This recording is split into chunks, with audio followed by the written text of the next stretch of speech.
Another week, another Sunday. We've got to talk about all the crazy stuff that's happened here on the Sooner or Later Sports Show. Thank y'all for pulling up. You know that guy, Coop. I am Jay. Thanks for pulling up here on the YouTube channel and listening wherever podcasts are downloaded and listened to while you're here. Please wipe your feet. Like, subscribe, rate, review. Give us 5 stars. You don't think we deserve it? Go ahead and give us 5 anyway and gift it. So, on today's episode of the Sooner or Later Sports Show, me and Coop got a lot of stuff to dive into, like did the Sooners get some good news this weekend, because we know it was an action-packed, visit-filled weekend. We're also going to talk about the settlement. I got some opinions, and I know Coop does as well. Then, of course, we're going to take your questions, your comments, concerns, anxieties, and all that jazz, and yeah, have ourselves a good time. I know I put this out like hella late. So, Coop, happy Sunday, man. How you feeling? Feel good, brother. Just did a nice little homegrown stir fry out on the big Blackstone with some pork chops, and I'm ready to thunder up too. It's ready to get going. Yeah, we definitely gonna thunder up tonight. I've actually been looking at the tickets on Game Time. Shout out to them. I was looking at them trying to find some tickets for the night. Jeez Louise, people are not gonna give up on these tickets. They're not letting up. They letting up on some expensiveness, son. And so yeah, I literally just got back in the country this morning. Enjoyed some time away, clear my brain, get some planning and mapping out ideas around what we want to do on the channel as we prepare for another action-packed season. Coop, we know that visit season is here. Yes, OVs happened this past weekend. People are losing their minds about it. A certain somebody pulled up. A certain group of somebodies have been talking about it. We even got ourselves a future cast. Yeah. Like, this is some good stuff, right? And I know, Stevie, you want to blame me for missing out on the game. Yeah, and that's why I'm trying to figure out some tickets for tonight. Because if I get there, the Thunder are plus 154 1 out of 10 games so far. That point differential. We have won every game I blow out. So, Coop, I got to figure out how to get there. I got to go rob somebody in the streets. So, I think I got a better chance to go on a client call with the Indy 500 folks up in Indianapolis. I got a better chance of going to that game here in a couple days. Still waiting on the thumbs up, but it could happen. Wait, at the Indy 500 in Indianapolis? Going up to in Pacers territory, yeah. Oh, really? When? When are you going to be there? Later this week. Oh, interesting. I go there tomorrow, and I'll be there all week. That's the funny part. I legitimately will be there on. I actually fly out. Well, like I just flew back in from vacation, but I fly out for work tomorrow, and I'm going to actually be in Indianapolis. So I'm going to try to find a way to go to the game if I can afford it, because I just looked at the tickets again there. Jeez Louise. They are very proud of them too, which I understand. Most of them are basically selling their tickets so they can pay for their season tickets next year. But let's get off the basketball talk. Let's talk the goods, Coop. I don't know about you, but did you see and hear about people showing up on campus the last few days? No, I heard anything about it. I was just waiting for the Thunder game. No rumors? No, nothing, huh? Nothing at all, huh? Yeah, I gotta say that. Everything starts and ends right now with, what's going on with Bentley, what's going on with Jaden O'Neal, and I talked to his folks a couple times here this week. Jaden O'Neal actually went up with Mustang to scrimmage up in Owasso on Friday night. He sent me some pretty nice videos of Jaden, and he was ripping it. And we always talk about the whole thing with when teams know that they got a quarterback that they can rely on and get hyped about, they'll give 110, 115%. Yep. And Jay, you looked at the videos too. It looked like those receivers, whether they were, D1 potential or not, those guys were climbing up high, getting the balls. They were making contested catches. They were crisp on the routes. And so if anything tells you anything about Jaden O'Neal is folks playing with him, they believe in him, and it makes them play harder. And so so that's still, you're still into the a tale of two lovers situation. And so but a lot of the rumors and a lot of the what's going on, around Bo is what everybody's kind of get hyped about. But a lot of people are like forgetting that there's several other folks in there, and there's a lot of guys who there's a lot of whispers of silence, 2 to 3 silence already, and so.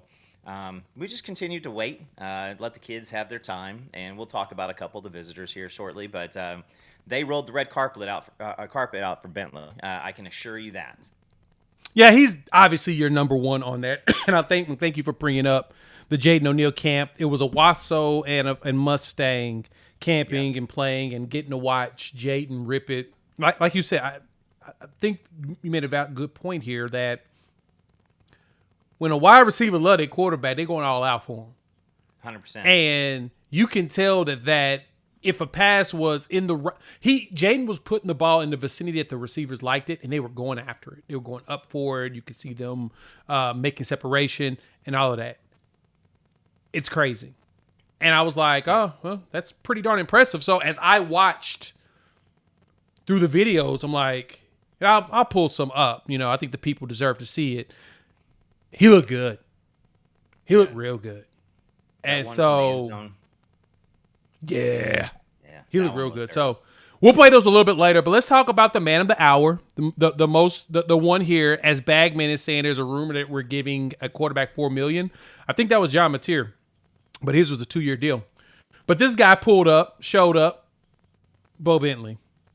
Him and his people pulled up, make the decision, saying hi. You see him with Mateer. Now, I remember reading an article that they talk often. And the pipeline of Oklahoma and quarterbacks that loved the quarterbacks that played at Oklahoma, like a Sam Bradford, a Baker Mayfield, Kyler Murray, Jalen Hurts. They all, point to that, right? Dylan Gabriel, Nate Ebel, Jason White. I don't even think most of them was even born for Jason White, but they were for Sammy Boy. Sammy Boy, they were really young in the Sammy Boy era. Because Sam was 08, 9. Yeah, they were young. Yeah. Because, we're about, 18 years ago would be 07-ish. Yeah. So, most of them would be that, latter. But more so Baker, Kyler, Jalen. Recent guys. Exactly. Caleb when he was here, right? Rattler, they had a love for watching Oklahoma. They loved watching Dylan Gabriel ball out. Yeah. So, of course, he came through to treat him like he's a king.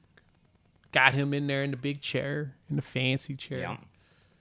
But I think this right here is going to be what may change the game for the Sooners. Coop, how confident do you feel in Bo Bentley being a Sooner in the near future? So I gave my opinion, on Friday, yesterday, today, about the same thing. Is I think that OU did everything to put themselves up in front.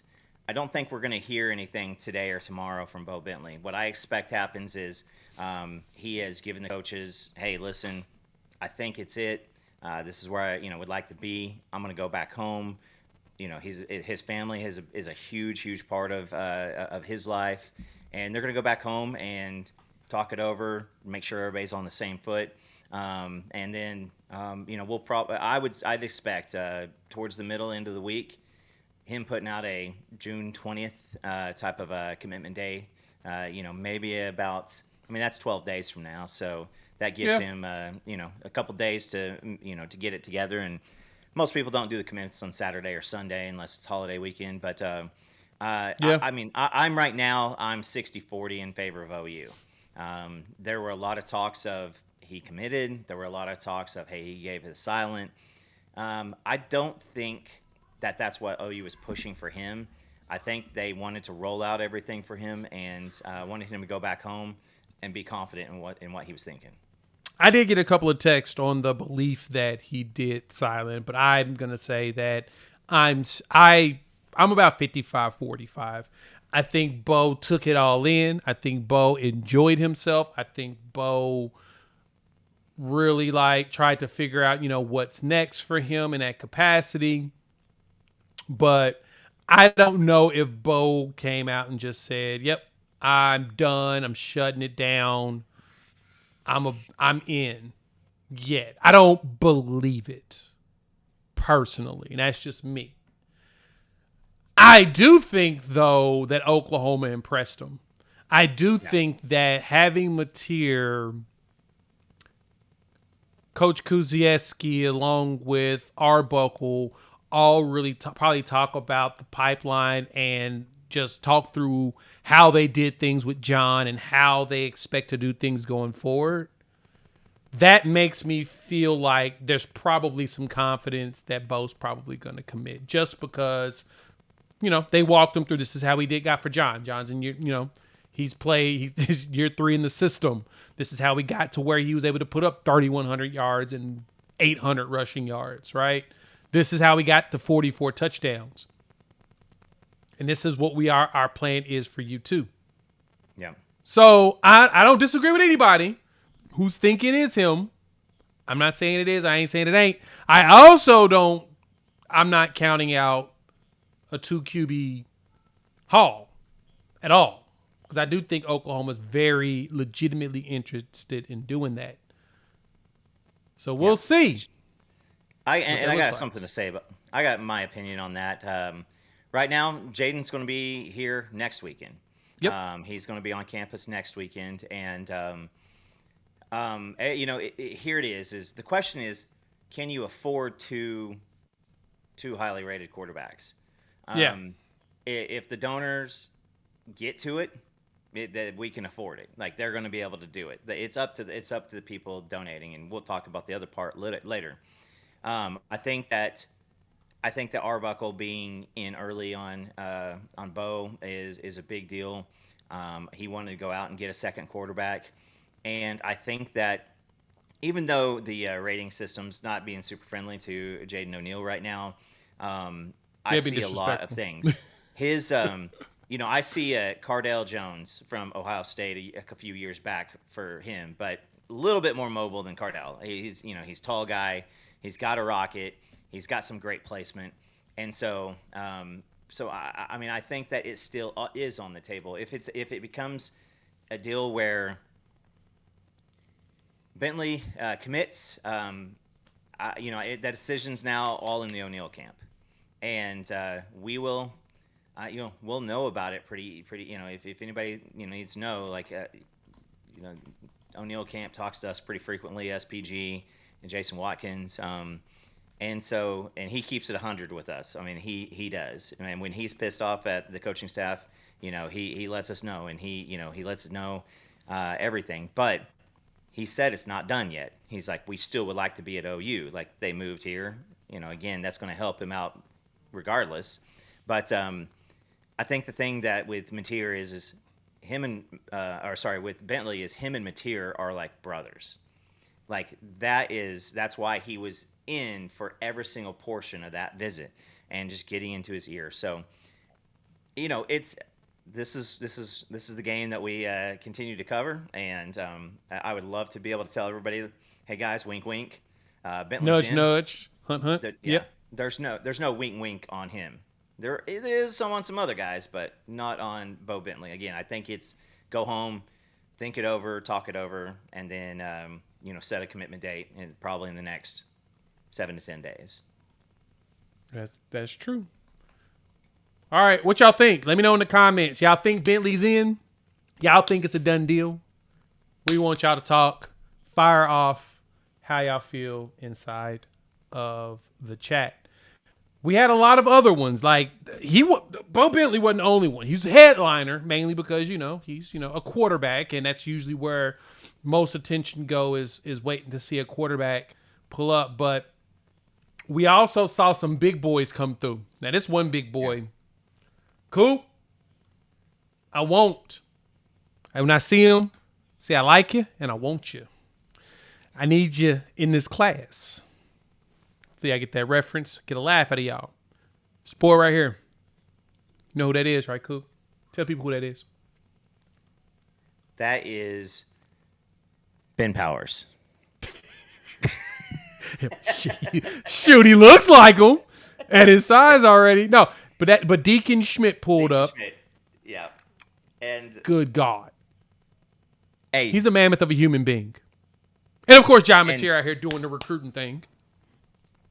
If you watch the interview that I did with Deacon, I mean, the dude is he puts in work every single dadgum day. And look how big he is.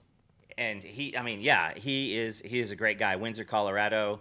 You know, he was in a little bit on Colorado State, schools around there, Colorado, Alabama, Oklahoma, Tennessee, and Nebraska. Those are his schools right now. And so hold on, I'll tell you. His host on the visit, I believe, was Ozida and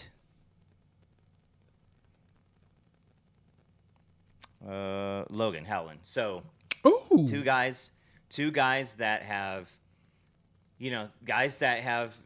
they had to wait their turn a little bit. They got a chance to show it last year. Two guys that expect to be in the mix this year as soon as they're healthy. And here's the thing is, if I did a future cast, I'd have it on Deacon. I'd have it for OU on Deacon. He goes to Nebraska next week and Tennessee the following week. Okay. I believe he is a mid-June or mid-July. He's going to set his commitment date for mid-July.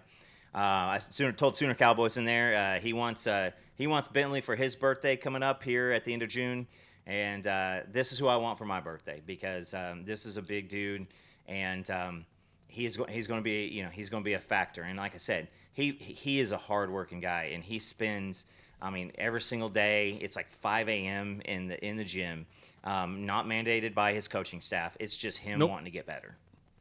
Yeah, and he looks like it. He is. Yeah, he's a big boy. Jeez Louise. And he looks like something Beaton Bow would just mold into a monster. The great opportunity for that. And like you said, he's known for working his butt off. Coming out of Colorado, definitely one that you want to snatch from the Buffs. I'm totally here for it. Kid can play. Kid can play. He's just big.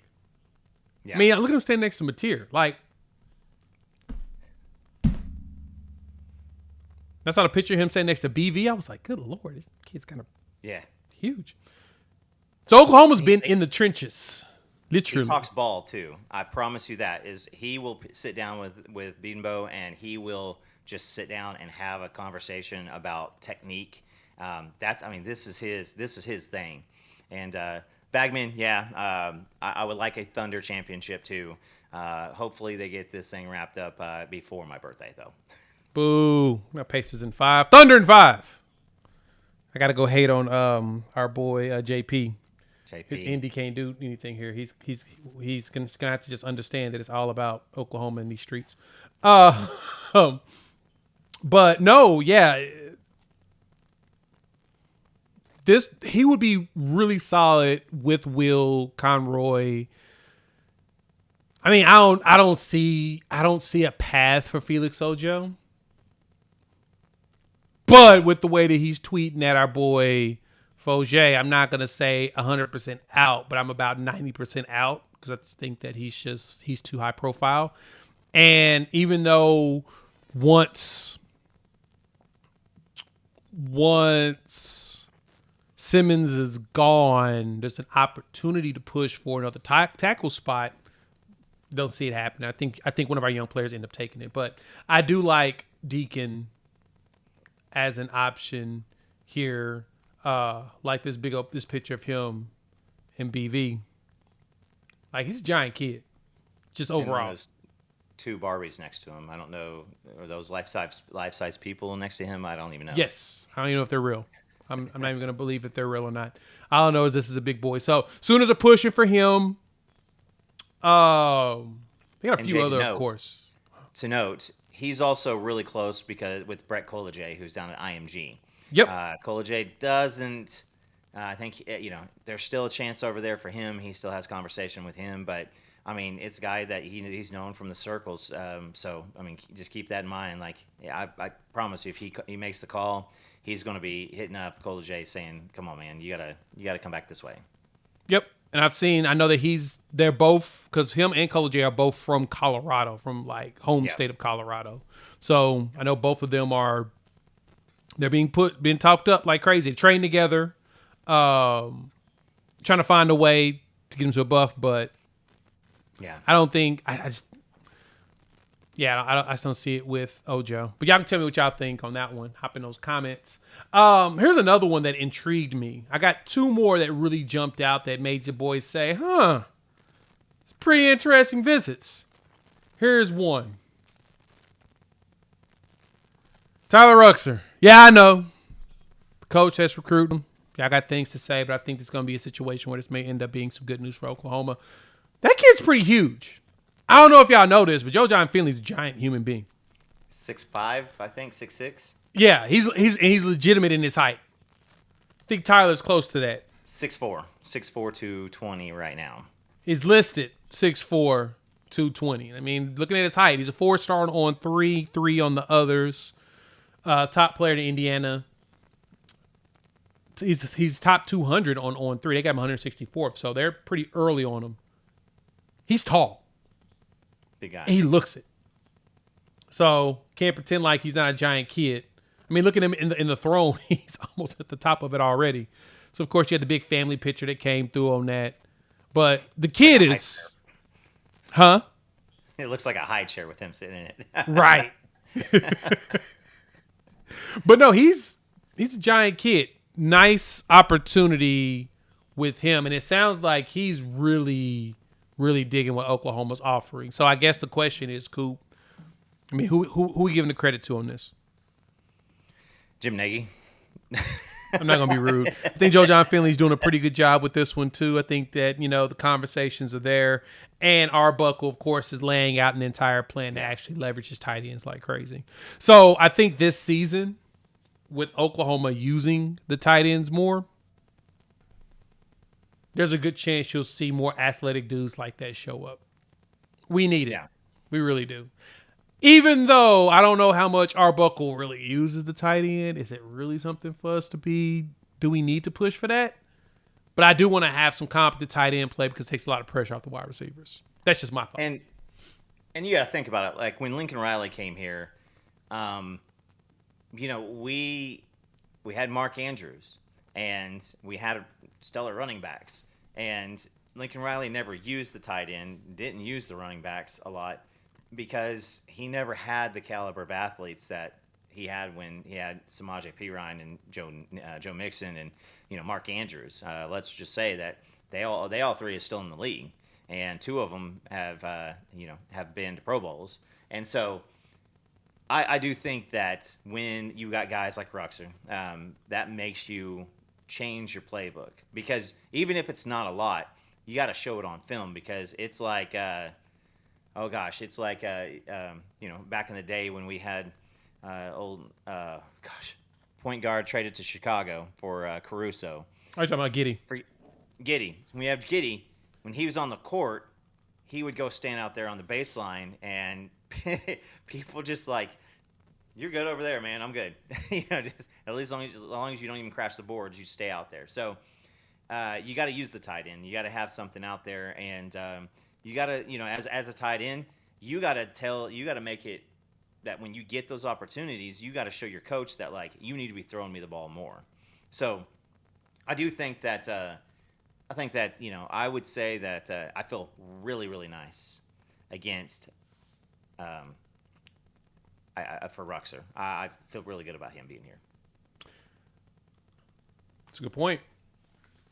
All you need is someone that does just enough, and you'll see a breakout here at tight end. Which, like I said, I think that Arbuckle, his mission with Mateer is not only getting these wide receivers going, but also to get the tight end spot looking a lot better and more presentable going forward. Let me know what y'all think. Hop in the comments. Let me know your thoughts. Another one that pulled up that jumped out to your boy. Now, Coop. This is a nice one. We'll talk about the CB in just a minute.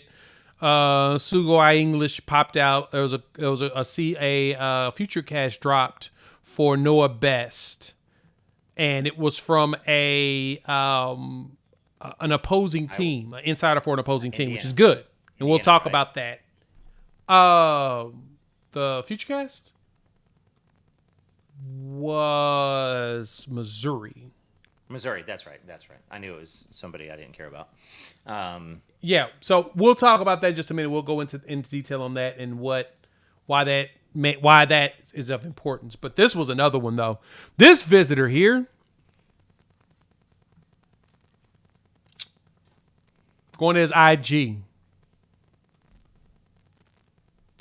If I can get this to not jump all over the place like this on me.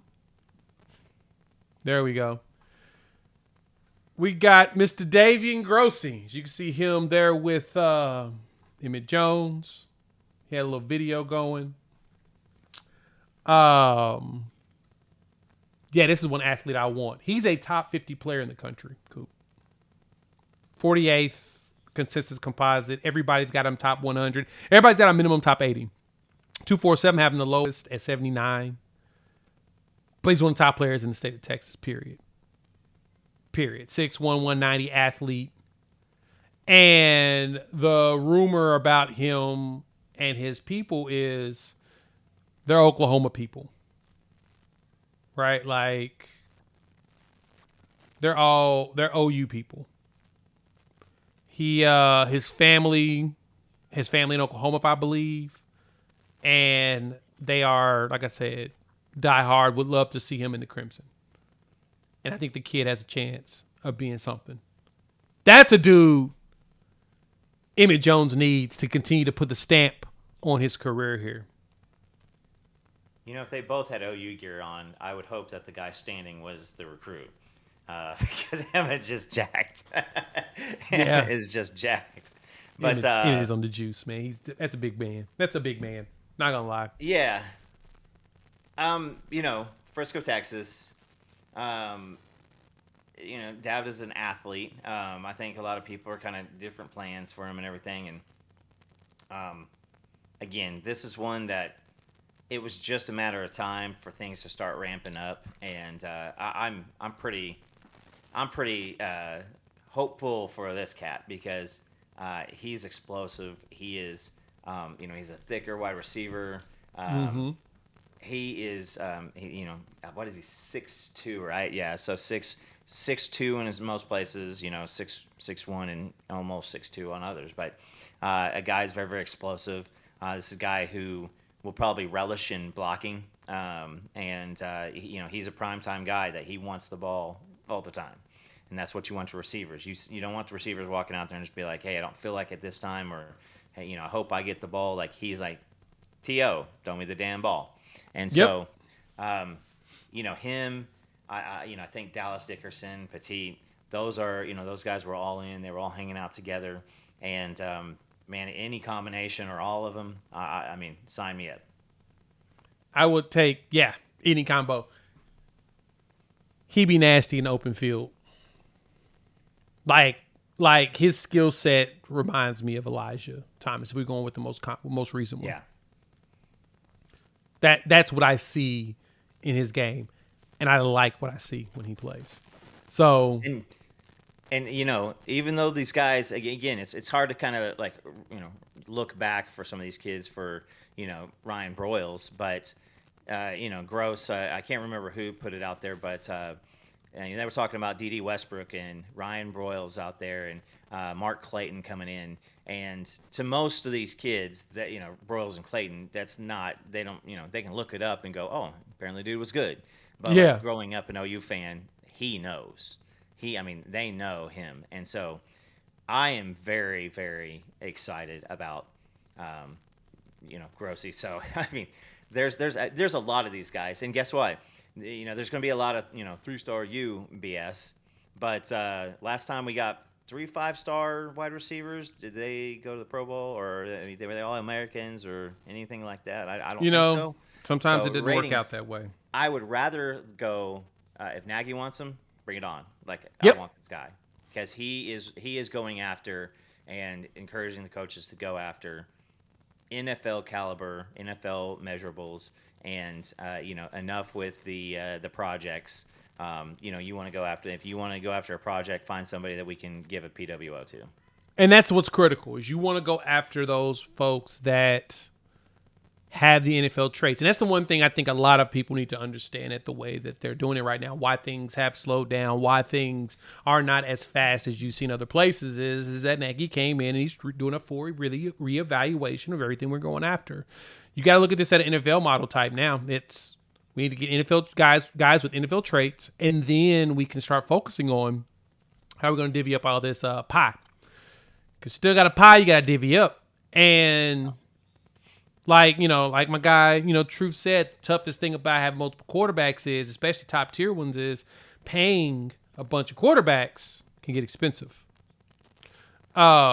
We've seen Oklahoma pull up some pretty good players. We've seen them pull 5 stars. I mean, shoot, we got Susi and Fogier, who was right there on the edge. We've done it. It's just we're very selective about who we go that far into.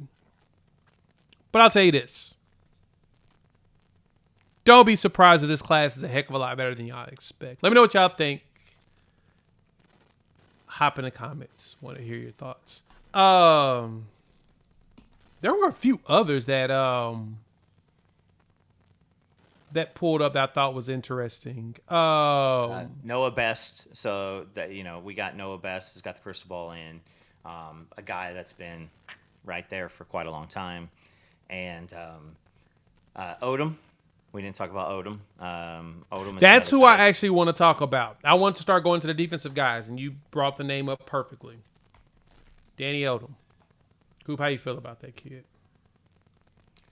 I don't usually play with crystal balls, but again, I think that you should see something coming in here pretty soon. Again, lots of silence. Talk about silent commitments this weekend. I would venture to say by Friday next week, you're going to see the crystal balls coming in for most of these guys, and I mean, it might force us to do a midweek show out of season, Jay, just because of all the stuff coming through. But yeah, we're at that point. I might be, I might have to. We might both be out there, and then just find a way to do it live from the hotel room. Yeah. No, seriously, because you're right. We're at the point of the year now where you're going to start seeing a bunch of, you're going to start seeing all the commitments come out of nowhere. Because who was Danny committed to before? Trying to remember, who was he committed to? Was it North Carolina? I think so. I'm looking now. I'm trying to remember who was his original commitment to. Let me see. I'm on 247 site. He's listed as 6'2". It was North Carolina. All right, so North Carolina. He was going to be a Tar Heel, decommitted, starting from scratch.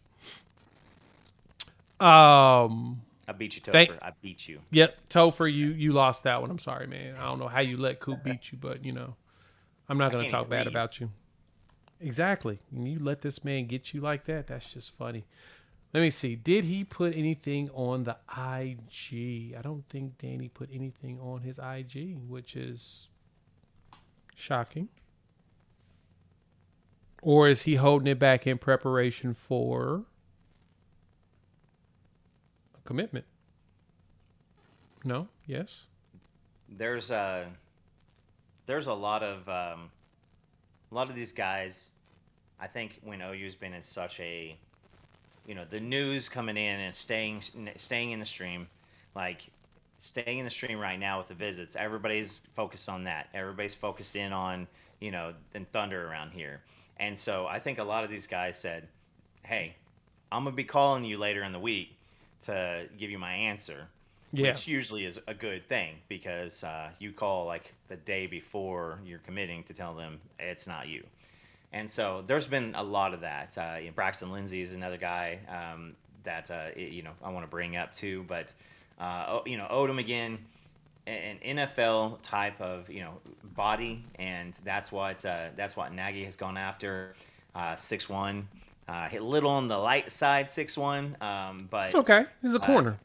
There's a guy named Jared Schmidt that can help out with that. So I think that. Again, more defense, and but we're starting to see the offense kind of come around too, and that's the thing is you're going to have, extremely young side of the ball on offense this year, and the defense is still young too, and so if this team shows out this year, it's not really going to slide for the next 2 or 3 years. Nope. It's going to keep up there, and we're on an upward trajectory on that. So yeah, and that's good because.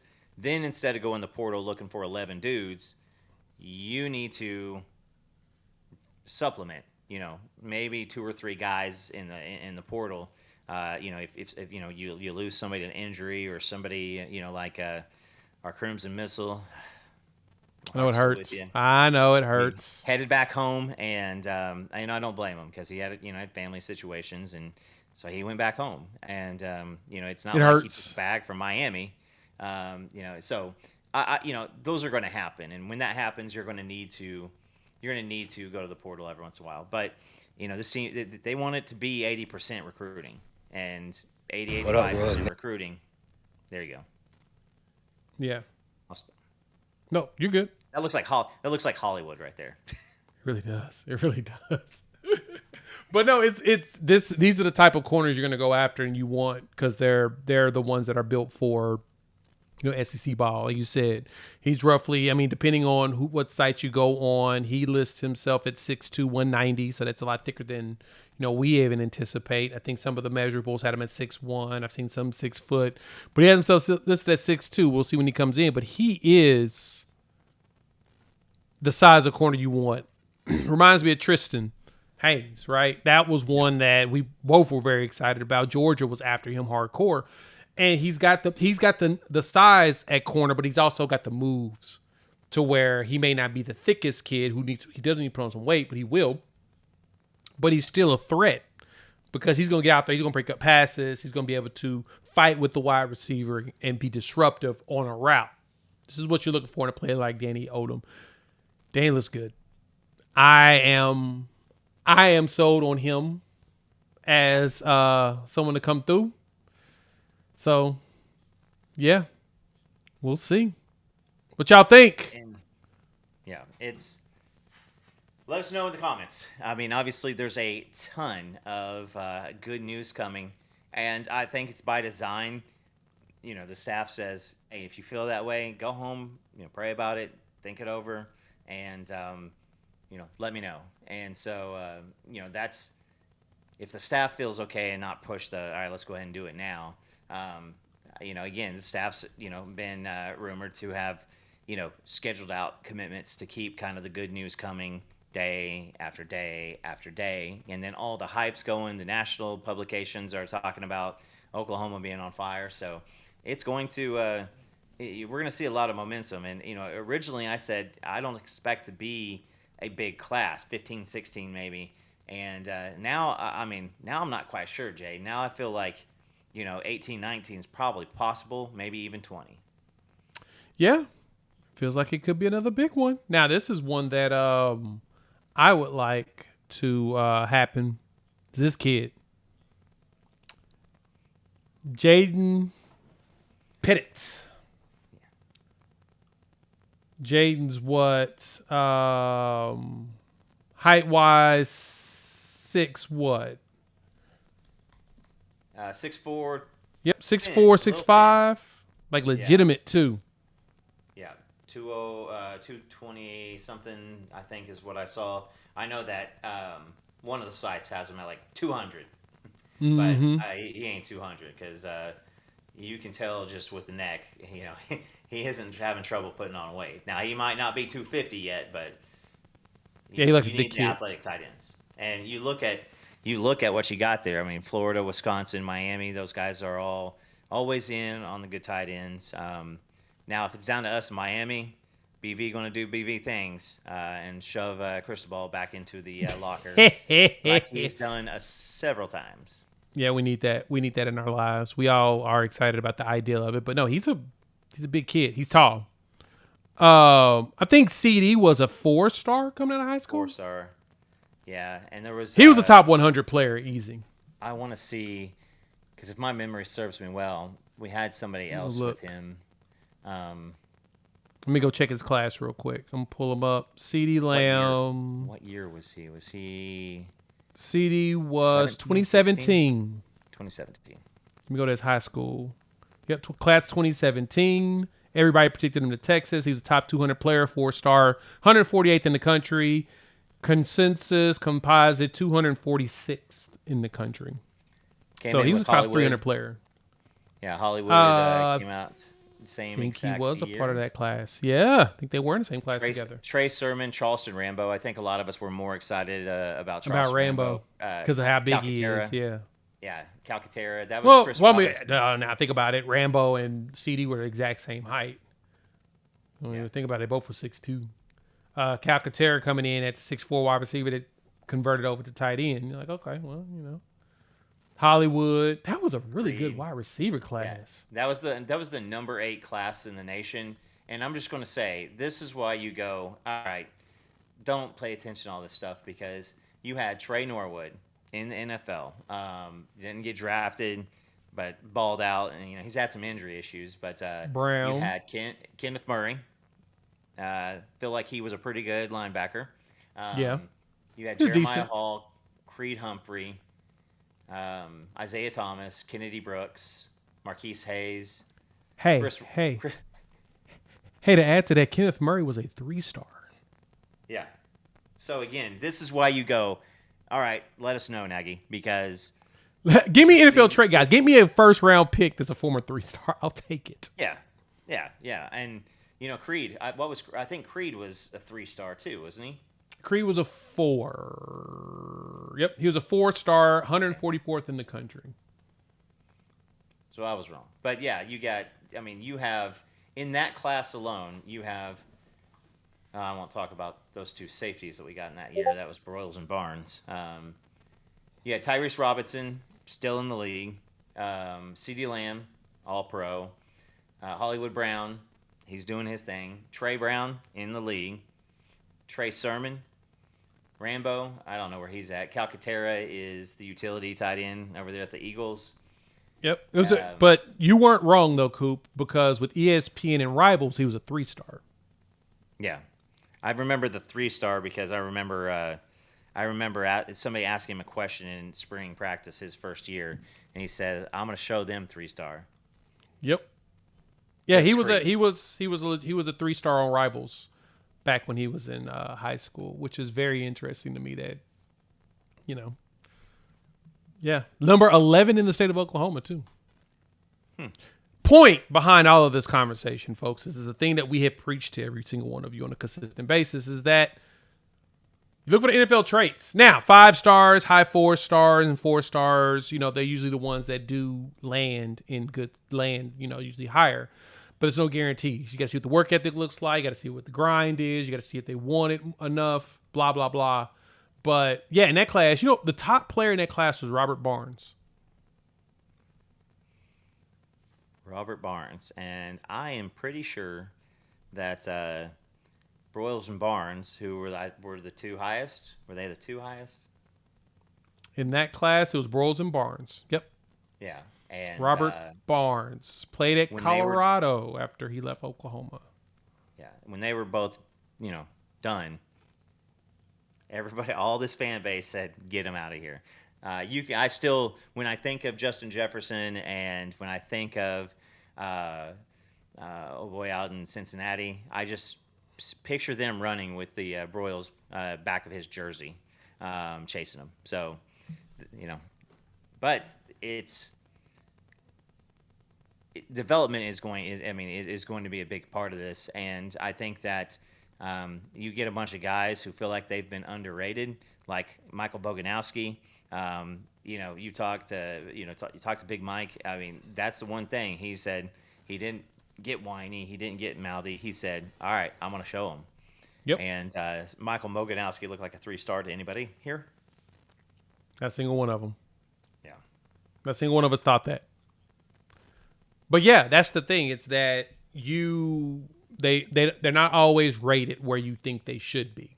So for a lot of us, the main thing that we try to do to keep the main thing is we're looking for those traits, and that's exactly what the staff is looking for. And yeah, Les, you're right. Some kids do mature faster and hit their max in high school. Some kids take longer to develop. And that's true. And there's nothing wrong with that. You just got to make sure you get them at that right spot to where they can break out. And that's honestly, to me, that feels kind of like the Saban effect of back in the day. Even BV in his Clemson years of, that's how you can stack dudes, let them mature behind. Because truth be told, you really only need, and I've talked to somebody else about this, and they former NFL guy said this to me. He's like, you really only need one good year of tape. That's really it. You drafted. So you don't have to play as a freshman. You don't have to play as a sophomore. Because in a lot of situations, if you do play like as a true freshman and you ball out like crazy, and it's like, okay, like Trevor Lawrence was a great example. I've heard a few national talking heads say this, in which I 100% agreed with them with it was, Me too. After his freshman year, he was the number one pick in every year. So if he could have foregone his sophomore and junior year of college, he was the number one draft pick, period. Point blank. No question. Same thing with Adrian Peterson. But then you still got to play, unfortunately, because the NFL rules are they want you 3 years out because of physical development. But some players, very few, I'm not saying all, I'm saying few, but there are some that, would be able to do it at the NFL level at a freshman year. Like I said, it's few, but they exist. And like some of them would have benefited from being able to just jump out. So having freshman tape, sophomore tape, junior tape, all that's awesome. It's not a requirement. 1 year good tape, dude. I mean, we watched that with Kyler. 1 year good tape. I mean, he won the Heisman, but 1 year tape, dude gets drafted number one. That's all you really need. Some players need more. Not everybody needs as many. So, any other visitors you want to talk about? Anybody else that jumped out to you want to talk through? Braxton Lindsey. Let's hit up Braxton Lindsey. Oh, yeah. I did see Braxton pulled up. Talk to me. He's from Arkansas, correct? Yeah. So if we can pull, let's and then Matthew Shelton. Let's stop with those two guys. Two Arkies came up. We got one in the fold already. You had O'Marion Robinson and Wimberly last year, and so another dude who just is he's a guy that a lot of people are Rogers, Arkansas, 6'3", 234. That is a SEC linebacker size. We're used to getting guys at like 6'3", 205, and then we got to get them to 220. I think only Kobe McKenzie would be heavier than him at this point. Yeah. But yeah, he is got Arkansas next week, June 20th, BYU. There's not very many people who are hiding any of the excitement around this kid. If between him and you pull in Shelton, that is 5 guys from Arkansas in the past 2 years, and I know 5 of the best guys that Arkansas is not closing down on. Nah, that's wild. That's a wild thing to think. Yeah. 5 out of the state of Arkansas. Like we pillaging from around us. And, of course, our guy JP, a.k.a. Indy Sooner, has been on him because he's family. While at the same time, he's been telling everybody, hey, this kid's going to be something. And I'm now seeing that, as big as he is, sign me up. I'll take 2. 6'3", 235 already? That's a big boy. You need more players of that size and caliber, dog. Like you said, SEC bodies, you need more dudes like that big. What do I need to do to get that? How do I sign up for that?